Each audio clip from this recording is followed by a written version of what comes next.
What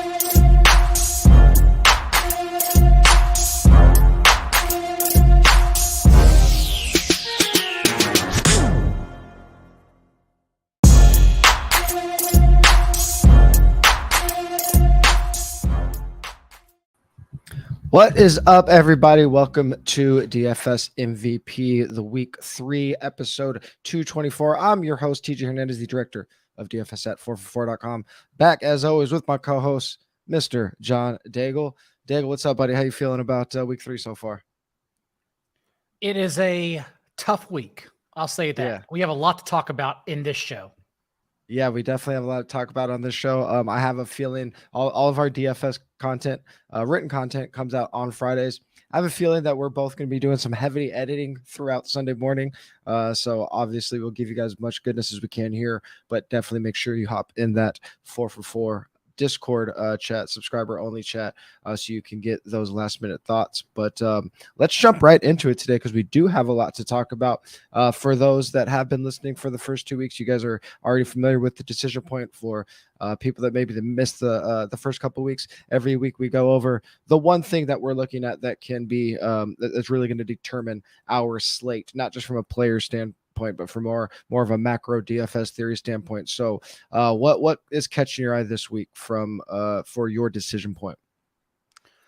First off, there are a lot of question marks heading into the slate. That's really the issue in discussing it early.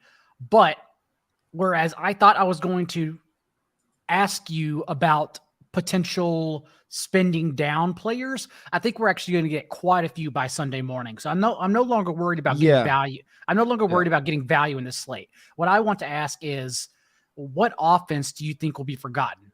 What will be overlooked as we're shifting around by Sunday morning? I would initially say the Chargers, even if we get Justin Herbert.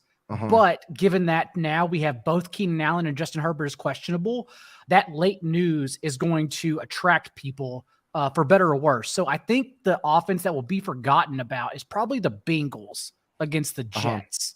And so premium Burrow double stacks, I think, will come in probably less rostered than they should, given the matchup against the Jets. But that's where I'm at right now. Yeah, I think we have 6 teams on the main slate with a total of 20 higher than 25. The Bills are up top with the Vikings at 29.25. So no team at 30 or above, which is where a single offense can really separate itself. But there is like a pretty significant teardrop after the Bengals. Then it goes all the way down to the Raiders at 23.75. So outside of the Bengals, my decision point is kind of similar to yours. In that obviously all 6 of those teams aren't going to be able to draw a ton of ownership, but I don't think it's one of those weeks compared to last week where we want to get cute outside of those games. Like last week, it was, and actually some of these teams got steamed, like Washington last week. But I thought it was okay to go after some teams with some somewhat lower totals. Again, there also weren't as many premium quarterbacks on the slate. On this slate, I think it's going to be really important to lean into those best offenses: Vikings, Bills, Chiefs, Eagles, Rams, and then, as you mentioned, the Bengals, and look for unique pieces there, at least in tournaments. I don't think it's a week where I'm going to be looking at any of the obscure games and trying to get cute there. That's fair. But, and I don't know if you meant this as that, but I don't think the Bengals are obscure. Like, I think they should be. No. I don't think they are. Like, I was like Jamar Chase has a top 5 ceiling among wide receivers, and I bet he comes in around 5%. Because everyone's trying to get it to Justin Jefferson, which yet again makes Cooper Kupp an amazing play. Last week, Devontae Adams was 1,300 in the Cooper Kupp, and everyone's brains just stopped working. And thus, even though Adams came in at 40% in small field, Cooper Kupp came in 9-10% in small and large field, because everyone just stopped thinking. Everyone just was like, oh, well, why would I get up to Cooper Kupp if I can get up to Devontae Adams? And it's because every receiver can fail you except for Cooper Kupp. He never lets you down. Yeah. We actually, like, we probably would notice a lot more, but we actually did nail that last week. Playing Kupp at half of the ownership, or even less than half of the ownership, Devontae was it was a smash basically in 90% of slates, but then obviously Tua and Lamar just go absolutely bonkers. So if you weren't heavy on that game, you just weren't winning tournaments. Yeah, I mean, as far as the obscure offenses, or just offenses that like I think some people might look at, I think probably like Seahawks and Falcons are going to pop in some value reports because they're affordable and they're going to probably let you get to some higher price players if you do want to do that this week. But those offenses, that game, I just don't see it having the ceiling of some of these other games where, again, sometimes where, if you only need to fade like one or two of these really good offenses in a week where a lot of them are on prime time, I think you could do stuff like that, but I just don't think this is the week to do that.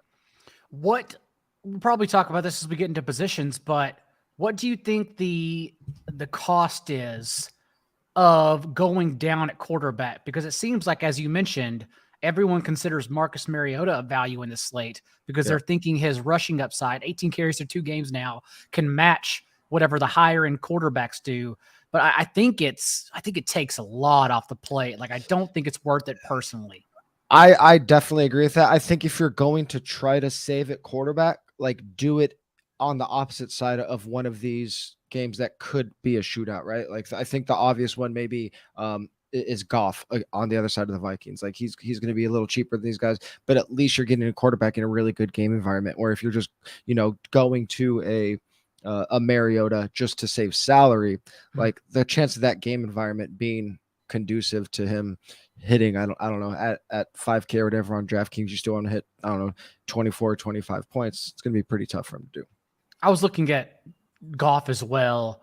Swift's an awesome play. I don't know how many people will play Swift, especially because he was limited again on Friday. He's questionable, even though he averaged 12 yards per touch on 50% of the snaps last week. And it's just as ideal of a spot against Minnesota's front seven. Yeah. So, yeah, but you can bring Goff along on Swift, or you could just go elsewhere altogether. We'll get to those players.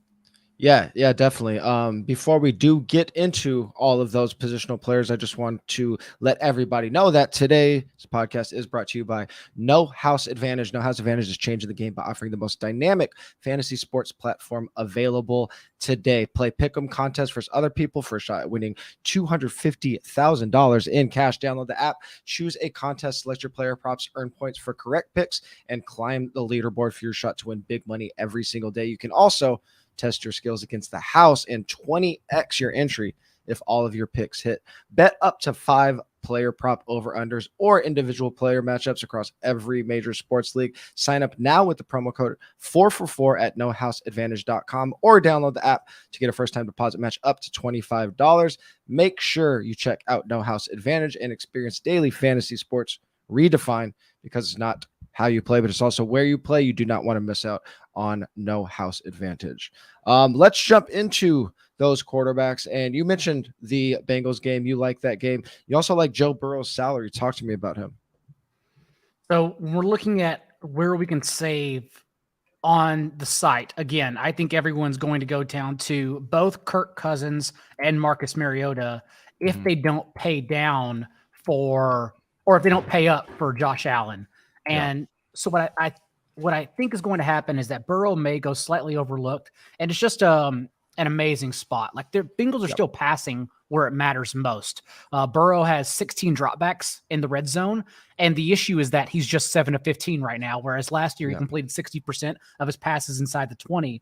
But we still have faith that hopefully that can click. They only have 5 carries in the red zone all year, and Joe Mixon has totaled 1 yard on those carries because he's 30th right now in yards before contact. The offensive line that supposedly was good on paper has been a disaster so far. So, I do like getting those Burrow double premium stacks at lower ownership than what normally we would get them at.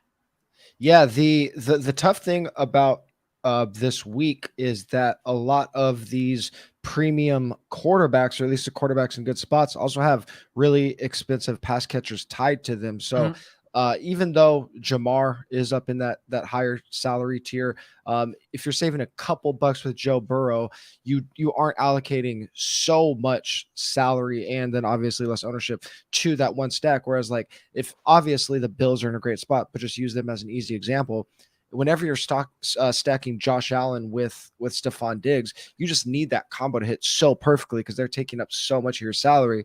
Burrow gives you a little bit more leeway at 66 on DK and 75 on FanDuel. So I think I do like that. I mean, you mentioned the O-line.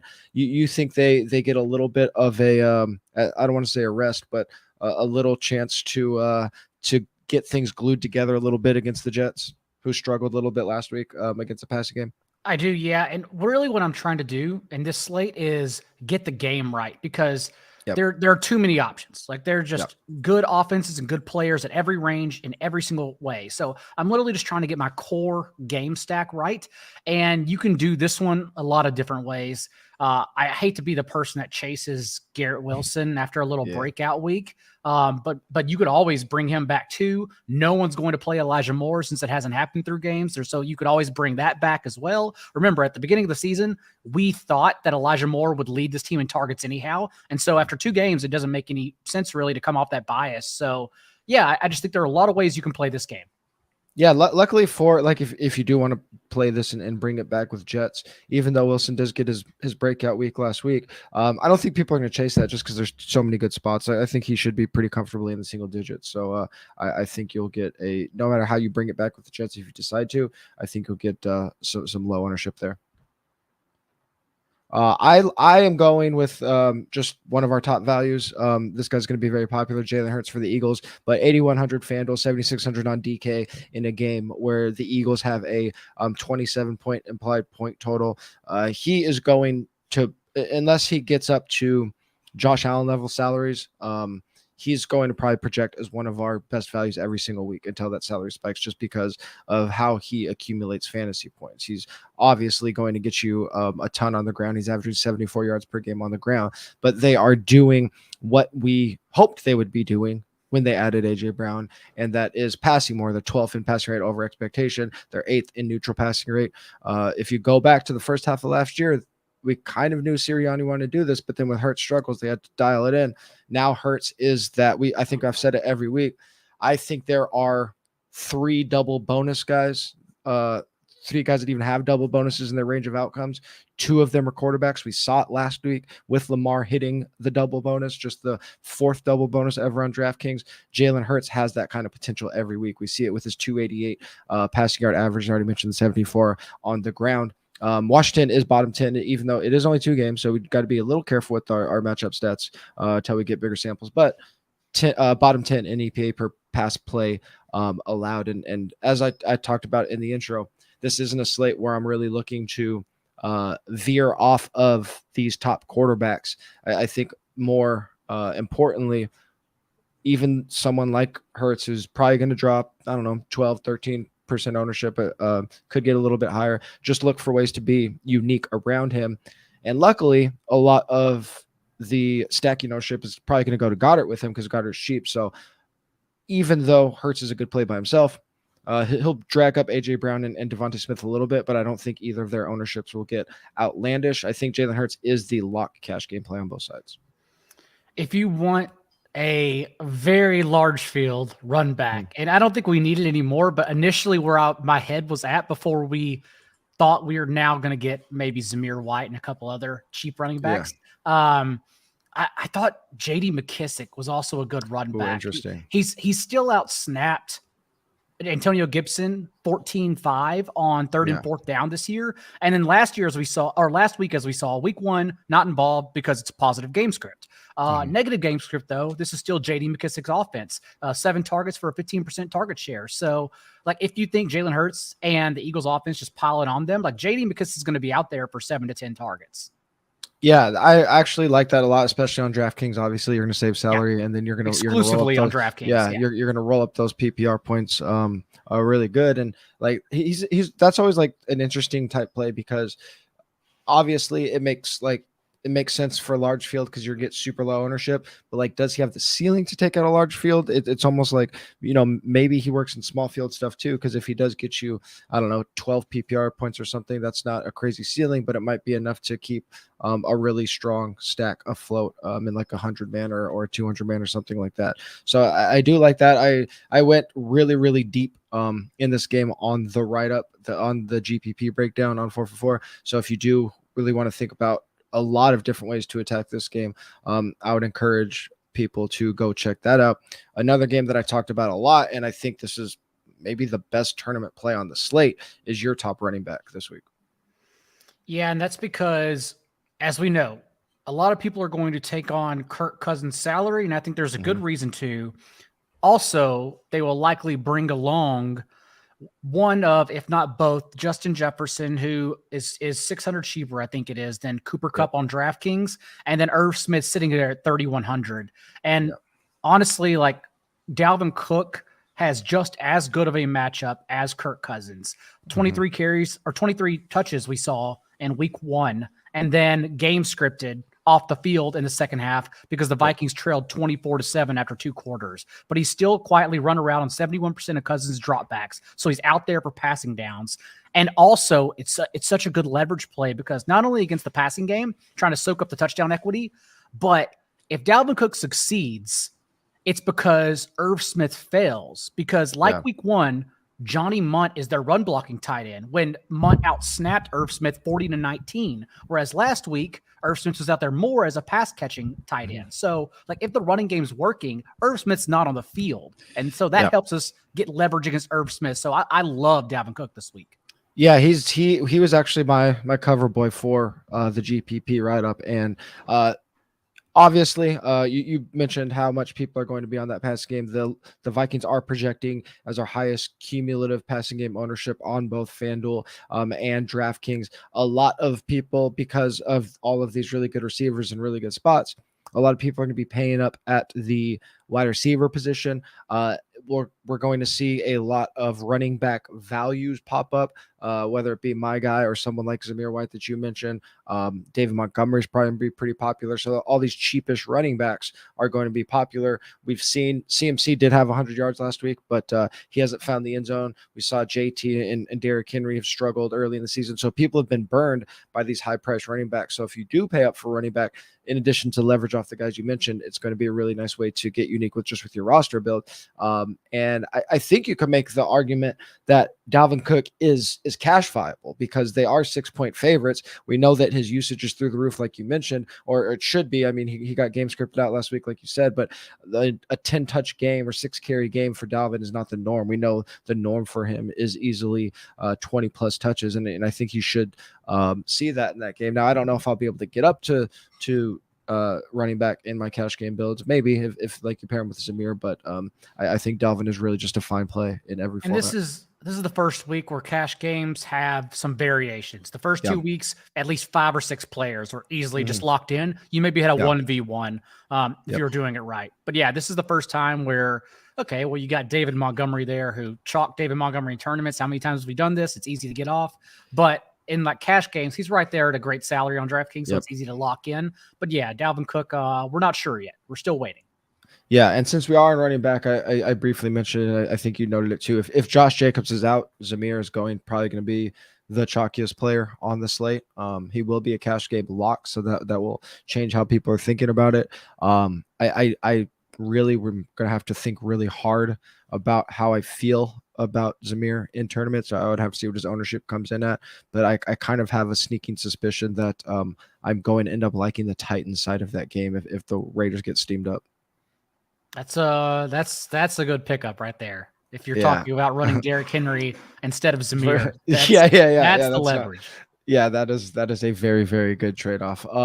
My running back is Leonard Fournette at 7,200 on FanDuel, 6,500 on DraftKings against the Packers. He projects as a top 5 running back value on 4for4 on FanDuel. He's our top value across all positions on DraftKings. It's down at 6,500. He is probably, again, I have to see how the Zamir thing plays out. Probably one of my locks in cash this week. In tournaments, he will be one of, if not the most popular running back on the slate. Again, except for Zamir maybe. But down at 6,500 on DK, I think it's absolutely fine. He's not going to be like a 30% or 40% owned guy. So in tournaments, you can eat the chalk with him and try to get unique elsewhere. The only concern I kind of have about this game is just that it's really slow and there's not a lot of scoring. But I mean, they could also just, with their top 3 receivers out, just everything goes through Fournette. It's kind of already been the case, 24.5 touches per game. We saw the target share go up a little bit last week after he didn't get a lot of targets in week 1. And that is consistent with what we saw last year. He was a huge target share guy for Tom Brady. The Packers are 30th in rush EPA per play allowed. And the Bucks, surprisingly, if this changed, I don't think it changes this week. They have the 6th highest rush rate neutral game script. Probably don't go back to throwing super heavy until they get all their pass catchers back, unless you have a different read on that. Now, 49 touches for Fournette so far on the year without a touchdown, which is insane, especially because, like you said, the offense runs through him. And I don't even think, like everyone else, that it's because of their wide receiver injuries. I think because of their offensive line injuries, this is sort of what we should have expected, that Brady no longer the past 2 years, right? A league high 40 pass attempts per game, down to 30 attempts per game the past 2 weeks. I think this is just their new offense to lean on an elite defense. And it makes great sense in a matchup for against the Packers that just allowed 8.5 yards per carry to the Bears last week. And so, as you said, the usage increased for Fournette in week 2, but also like he squeezed out Rachaad White entirely. 24 of 26 running back touches. Like if you told me to lean on one, because right now for tournaments, it looks like Fournette, David Montgomery, and Zamir White, assuming we don't have Josh Jacobs, are going to be like the 3 highest rostered running backs. I'm definitely going Fournette. I'm finding 600 for Fournette over Montgomery. It's not even close. Yeah. I think that's Montgomery chalk. I just don't think that's just ever going to be one that I lean into. And obviously, it could bite you, but when you got, as you mentioned, that $600 difference, I think it's a pretty. It made sense 48 hours ago, but it's not just Zamir either. Like it's like we could get Mac Hollins, Hunter Renfrow ruled out. Like we're getting actually a lot of value on the slate. It's bad value, but like everyone's going to gravitate to the same player. Like last week, the pivot from Ashton Dulin was a good play, but everyone went to the same cheap receivers when then the tournament players, the good ones, just pivoted to Brashad Perryman at single digits. So like we'll have enough cheap options here where we can just take the one that's going overlooked. Yeah, absolutely. Moving on to wide receiver. This is another player. We see this every year. Players just comes on as strong as ever, and then it just takes time for the salary to catch up. Like sites just aren't going to price a guy that was starting at 6K and move him up to 9K in 2 weeks.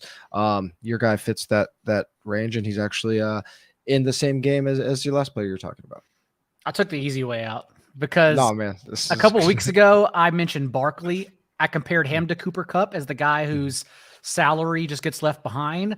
But I missed it because the guy whose salary is not increasing like it should is actually Amon-Ra St. Brown, because now for literally 8 games in a row, this isn't just this year, this is 8 games in a row, he's had at least 10 targets and 8 catches with a touchdown in 6 consecutive games now. It goes back all the way to last season, a stretch where he's been a top 5 receiver in that span. So until his salary catches up, we play the sun god each and every week. Yeah, I don't think I think there's a pretty small chance that I don't have Amon-Ra Dalvin in like my small field higher stakes stuff. I think it's just a great way to attack that game. The guy that will be very, very popular, but I have to mention him because he is such a good value on both of our sites, is Stephon Diggs, a top 3 wide receiver value on both FanDuel and DraftKings, according to 4for4 projections. 8,300 on FanDuel, 7,700 on DK. So priced up appropriately on FanDuel at 7,700 on DK, where guys like Kupp and Jefferson are over that 9K range. You're obviously getting a really big discount on a player that has just as much floor, just as much ceiling as any wide receiver in the league. 9 targets in both games translates to a 33% target share. Obviously, we saw what his ceiling can be last week in 2.5 quarters, basically. The one of the best fantasy games, if not the best fantasy game of his career. The Bills, we know they're going to throw out pass heaviest team in the league, whether you look at something like passing rate over expectation, passing neutral, game script, however you chop it up. We know the Bills are going to chuck it. Their running back is a three-way committee that I don't think you need to worry about too much. If you want to get the points from the Bills, you go through their passing game. Stephon Diggs is a value compared to those other teams. Dolphins are bottom 5 in explosive play rate allowed. Obviously, those numbers are quite skewed by that big shootout with the Ravens last week. But obviously, Bills have just much firepower as the Ravens, if not a lot more. So Stephon Diggs will definitely be in my cash lineups, especially with the guys that we've mentioned that are probably going to open up the salary as the weekend moves on. But as I talked about earlier, it's really, really tough to justify Allen Diggs stacks in tournaments because if I'm allocating that much salary, I don't want that much ownership too. It's just a really, really tough combination to come back from. Obviously, their ceiling is as high as anybody's, but you need them just to hit so perfectly if you pair them together. How do you navigate? Like, are you ever playing, even though it is Josh Allen, are you ever playing that combo with their kind of ownership and their salaries in tournaments? Usually I would say you can bring along someone else for an Allen double stack to get unique. Yeah. And I think you can still do that. You can go Jake Kumaro as your cheap option here. Mm-hmm. If Gabriel Davis is ruled out, you could play Gabriel Davis. Even if he's, as long as he's active, you could take that injury chance as well. Yeah. So I think there's still ways to do it, but it is tough. But also, like, this matchup has gotten better for the Dolphins as we moved along, because I thought it was really easy just to fade 2 off a career game at first. But then as we moved along through injury reports here, the Bills are now starting 2 rookie cornerbacks, and Jordan Phillips, who's top 3 in pressures in the league, is ruled out. So, like, the matchup from the Dolphins side of the ball to push the Bills is great.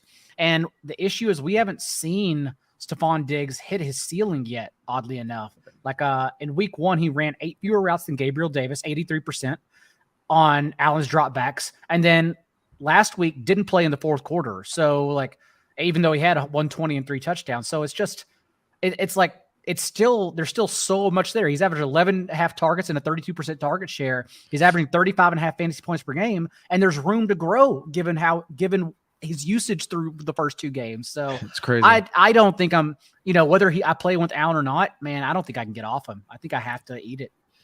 Yeah. I think you can attack this game a lot of ways. I think if I do end up with Diggs in my lineups, it's probably as a bring back in Tua stacks. Josh Allen is a player that I'm more likely to play in my larger field stuff, just because if I am making 20 lineups, it's pretty hard to justify not having a couple of those being Josh Allen. But in single entry or 3 max stuff, smaller field stuff, you got to plant your flag somewhere, right? And I'm just usually not going to give that much salary to 2 popular players. So small field stuff, probably off Allen. Larger field stuff where I'm making a bunch of lineups, I probably jam that in there. I love your next receiver, and he actually wasn't even on my radar till I looked at your stuff today. So talk to me about Juju and the Chiefs in general, because Chiefs, you talked about top like teams that might fly a little bit under the radar. Chiefs are might be the ones that get lost in the shuffle. I think there's a chance the Bengals could get steamed by Sunday morning. I don't think there's any chance in hell the Chiefs and Colts side of the ball get steamed. So whether you want to play, like, Jonathan Taylor has the highest ceiling on this slate, is being used over Nyheim Hines on 3rd downs. He's outsnapped Nyheim Hines on 3rd and 4th down, and yet no one's going to play him at all. So, like, you could easily get Mahomes, who you could argue has the highest ceiling at quarterback, Travis Kelce, who definitely has the highest ceiling at tight end, and Jonathan Taylor has the highest ceiling at running back, and you can get them all for I genuinely think less than 15% combined. And like, how often can we actually say that indoors as well? And so it's just an awesome spot to get on all of them. But I also have, because when I ask myself, where am I spending down? If I'm going Mahomes, it's not just Kelce, it's also going to be someone else, and you can choose Juju Smith-Schuster, for example. That's my example, but it doesn't have to be him. Like, he's an analogy for Marquez Valdez-Scantling.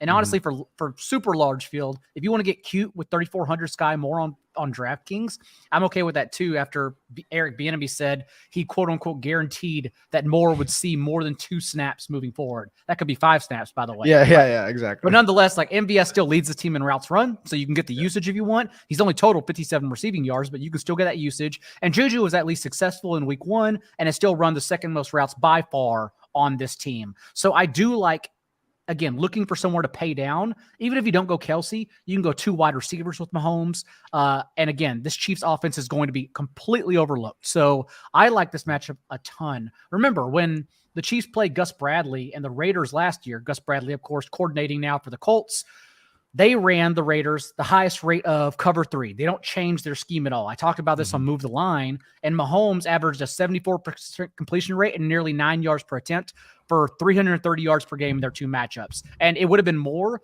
if they needed him in the second matchup. He went 20 of 24, and the Chiefs won 48-7. So they didn't need him at all. And so, yeah, if the Colts hang around, like this game could go nuts, and no one's talking about it.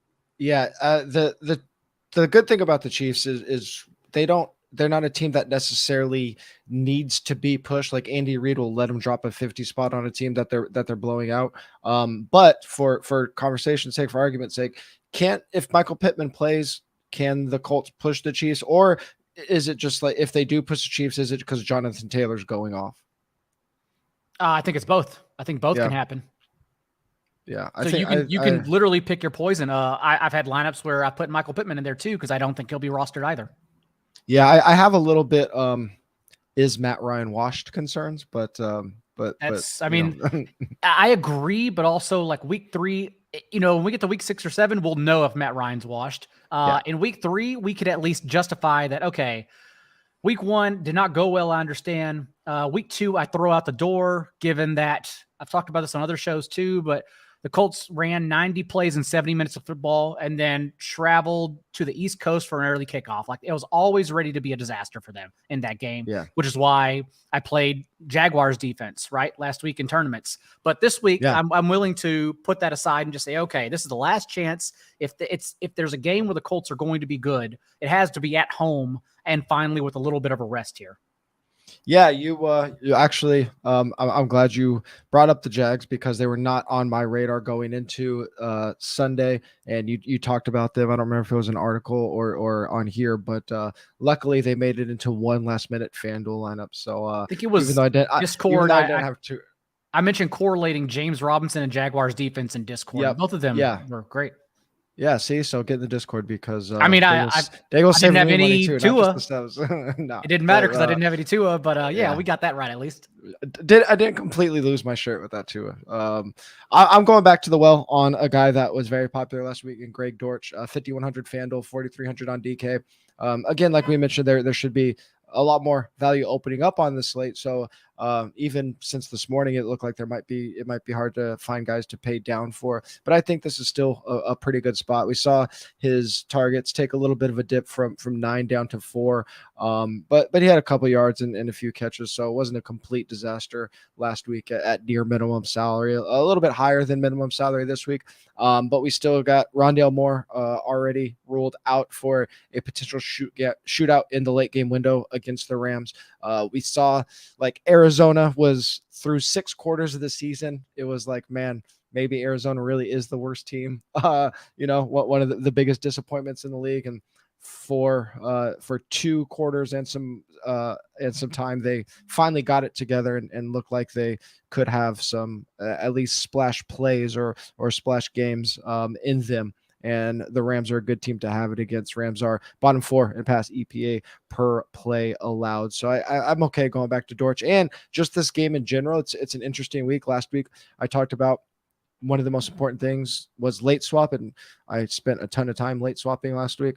This week is really, really weird because most of the good games and good plays are on the early window. So it's actually going to be like obviously you still want to be doing late swap, but we just don't have like all of this chalk coming in super late. So a lot of us are just going to be scoreboard watching and if things go right for us, it's probably going to be a lot of us at the top of the leaderboards and hoping nobody catches us instead of late swapping. Also another reason to play multiple slates. Another reason I didn't lose my shirt last week is I've made it a point this year to play all 3 slates: early window, late window, and obviously the main slate.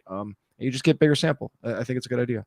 And last week, another big picture takeaway is that the winners of tournaments, I talked about this on Sunday when I do the just quick little recap for everyone, show them winning lineups before you go in depth about them on Wednesday. But what happened was the winners of tournaments actually, we talked about the afternoon, the chalk and everything. They just overplayed the early slate. They just attacked it, knowing that everyone was waiting for the afternoon slate. So it was actually a really good overarching strategy. And that's how they won. Well, they also won because 6 touchdowns from Tua, but they won with overarching strategy as well. So it was a good point.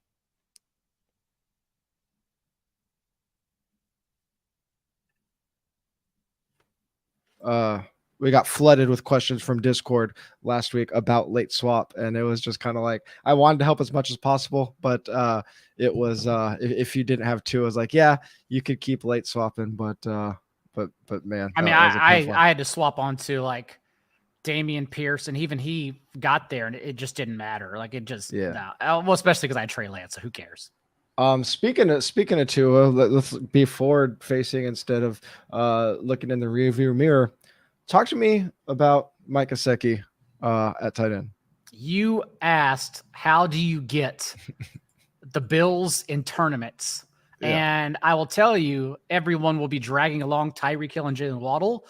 But with Cedric Wilson, injured rib, game time decision, doesn't look like he's going to play, getting increased out of the way, we think. That gives, yet again, Mike Gesicki increased usage. Like last week, he ran around 64% of dropbacks compared to his route on 40% of dropbacks in week 1, because he was basically used as their third receiver since they don't essentially have one.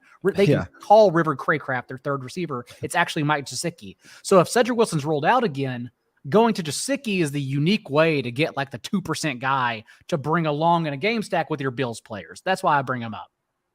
Yeah, I think that's fair. I mean, he's basically him and Dawson Knox are kind of the same play this week. Like you're really just bringing them along for uniqueness. I think that the more I think it through, I think I probably do like Gesicki more as the bring back than like forcing Knox into a double with Diggs. But I think if you're just looking, as we mentioned at the beginning, a game like this, I think that's how you attack this game. You have to have a player that's going to be on the field for 80% of the snaps, even if there aren't like overlying metrics that are just screaming at us that they're going to pop.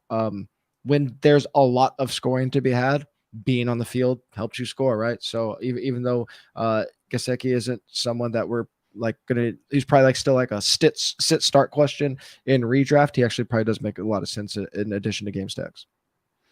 And Dawson Knox questionable, so just be aware of that. Yeah. I was just using him as an example in this game. TJ Hawkinson is kind of a similar play as well, with a lot more leverage. You mentioned Amon-Ra St. Brown. The nice thing about TJ Hawkinson, 5,200 FanDuel, 4,200 DraftKings in that big game against Minnesota, is that he is going to be massive leverage off of Irv Smith, who you mentioned at the top, is probably going to be, again, save maybe Zamir if Josh Jacobs doesn't play. Irv might be the only player that's over 30% ownership on the slate.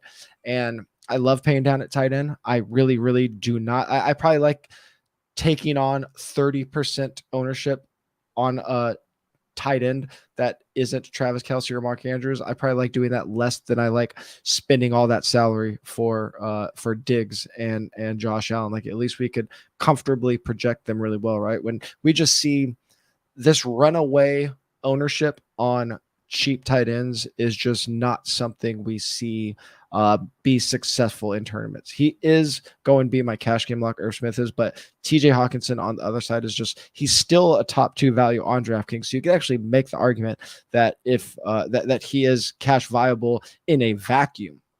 Don't, just fade Irv Smith for ownership in cash games. But I love TJ Hawkinson. 7 targets in both games this season, 20% target share, 80% route participation rate on an offense that has been very pleasantly surprising. And I think that this game, I was actually like, I mean, Minnesota is fine. I was surprised the spread was 6 points. I thought it would be a little bit closer because I think this just can be a really good, fun fantasy shootout game.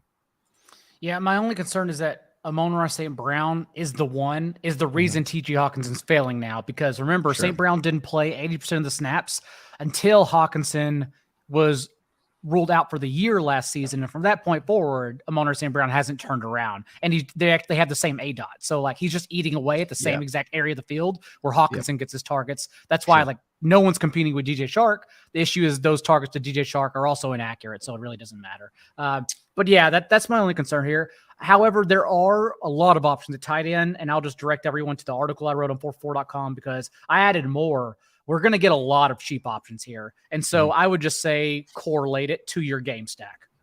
Absolutely. And like tight end is, I don't love like a stand alone tight end unless it is like a Kelsey or Andrews, because most tight ends, whether it be Gesicki or Hawkinson, when they're really going to succeed, it's usually going to be game environment, right? Because they're just not getting crazy volume. So like I'm cognizant of correlating my tight end, obviously quarterback, wide receiver stats or quarterback pass catcher stats, but I would say I'm cognizant of correlating my tight end more than any position. And I don't know what's going to happen, but I will say that Pharaoh Brown for the Texans, Brevin Jordan was ruled out. Pharaoh Brown got a full practice on Friday after not practicing all week. He's questionable. We'll see what happens. But if OJ Howard's just left there, I will just tell everyone, whatever you do, just know that the David Montgomery, OJ Howard skinny stack would then be 75, 80% roster. Like, just be very careful about what happens Sunday morning if you get that Pharaoh Brown news. Yeah. This is going to be a really, really good week to not build lineups before Sunday, because you're going to get I was talking to our producer Sal about this before. Like, one of the biggest downfalls about building early is you just get anchored to your ideas and then don't want to come off them. I think this week it's going to be really important just to wait to get all the news on Sunday. I know it's nice to build and but wait to Sunday to build this week. It's going to be pretty crazy. One of my favorite things about DFS is that I will often have an offense that I like and also have defense that I like in the same game, because they're doing with range of outcomes. And you got that this week with your defense. Well, if Burrow and the Bengals do get steamed again, I think there's a much greater chance that happens. Everyone gets onto them as opposed to the Chiefs offense. I'm not worried about anyone playing the Chiefs, which is why I'll probably end up there. But if people get on the Bengals, remember, they just have faith. Like, it's just hope, and hope is not a strategy. So you can easily pivot and leverage the Jets defense, knowing Bengals has taken 13 sacks and are struggling in the red zone. There's no guarantee that they don't struggle in the red zone and continue to not, and just for some reason don't take sacks in this game. So I'd be totally fine playing the Jets defense. Yeah, I agree with that. And this week is pretty interesting because for the first couple of weeks, there's been maybe one or two pay down options at defense. And we saw last week with the Bengals, they were a Monday night special. That's why they're so cheap. But those ownerships got really high. This week, there's actually quite a few pay down options. So they're all these teams like the Jets, they're kind of cannibalize each other's ownership. So I don't think we see any defense get way out of hand in terms of ownership. So I think you could be pretty liberal with defenses that you want in good spots, because I just don't think there's going to be anybody that exceeds 20%. One of the teams that should be somewhat popular is the Raiders, down at 3,400 on FanDuel, 2,500 on DK. I think in a vacuum on a regular week, if you go back to like last week and you put them in the Bengals spot, they would be like a 25% defense.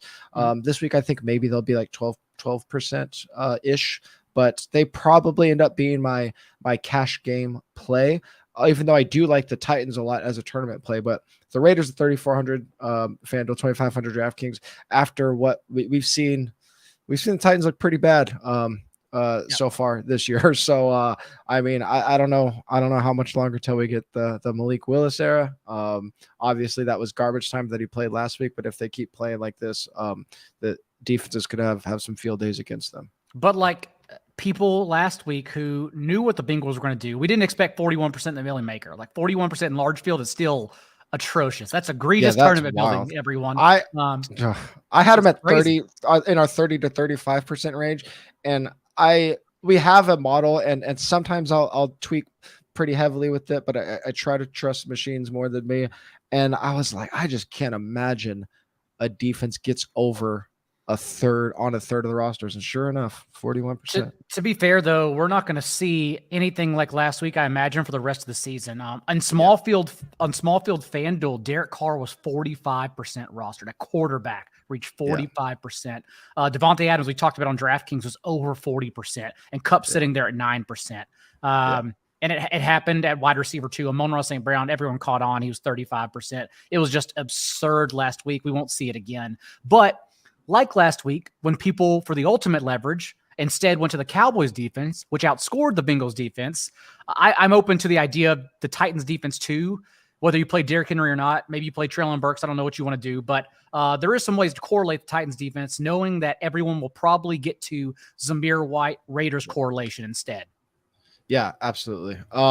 Any last thoughts on the slate before we kick this thing out of here?